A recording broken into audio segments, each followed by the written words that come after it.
The amount of money the U.S. has spent on wars in Afghanistan and Iraq surpassed the $1 trillion mark last week, according to the National Priorities Project Cost of War Counter. To date, over $747 billion has been appropriated for the war in Iraq and $299 billion for the war in Afghanistan. We turn right now, in the last few minutes, to a man who has spent the last half-century pursuing nonviolent conflict resolution. He's known as the father of peace studies. His name is Johan Galtung. His latest book, The Fall of the U.S. Empire. And Then What? Successors, regionalization or globalization, U.S. fascism or U.S. blossoming. We welcome you to Democracy Now!, Johan Galtung. As you survey the geopolitical landscape right now, and the wars that the U.S. is involved with, what are your thoughts? Well, thank you so much for inviting me. It's an empire against the wall, an empire in despair, an empire, I would say, in its last phase. My prediction in the book that is here, that you mentioned, The Fall of the U.S. Empire and Then What, is that it cannot last longer than till about 2020. In 1980, I predicted for the Soviet Empire that it will crack at its weakest point, the Wall of Berlin, within 10 years, and it happened in November 1989, and the Soviet Empire followed.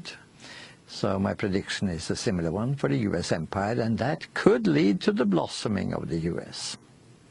Why do you say 10 years, that the U.S. Empire collapses in a decade?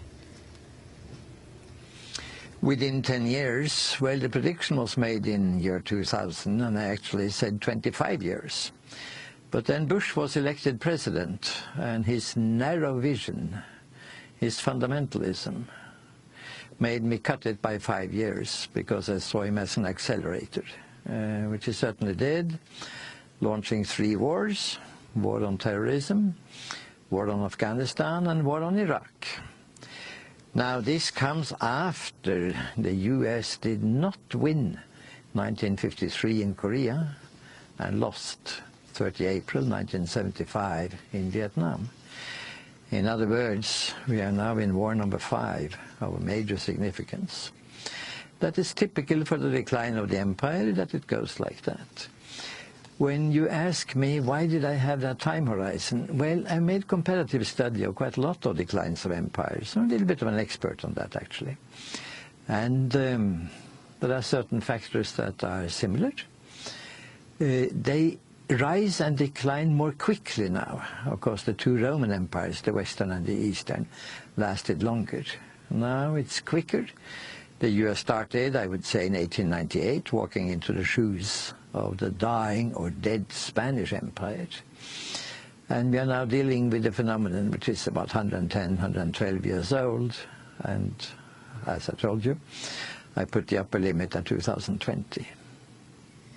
When you ask, and then what, you say U.S. fascism or U.S. blossoming. What do you mean?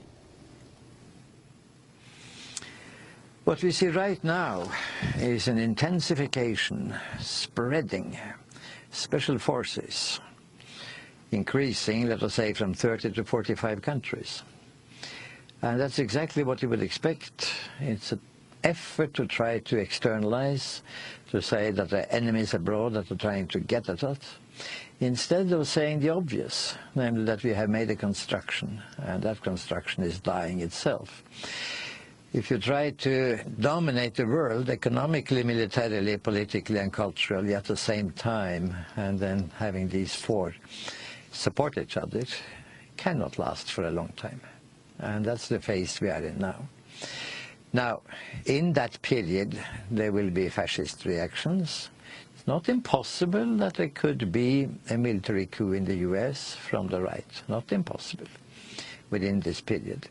But you see, I am much more optimistic than that. I think that the US is in for a blossoming period. Look at what happened to England when it got rid of its empire from 1965 on.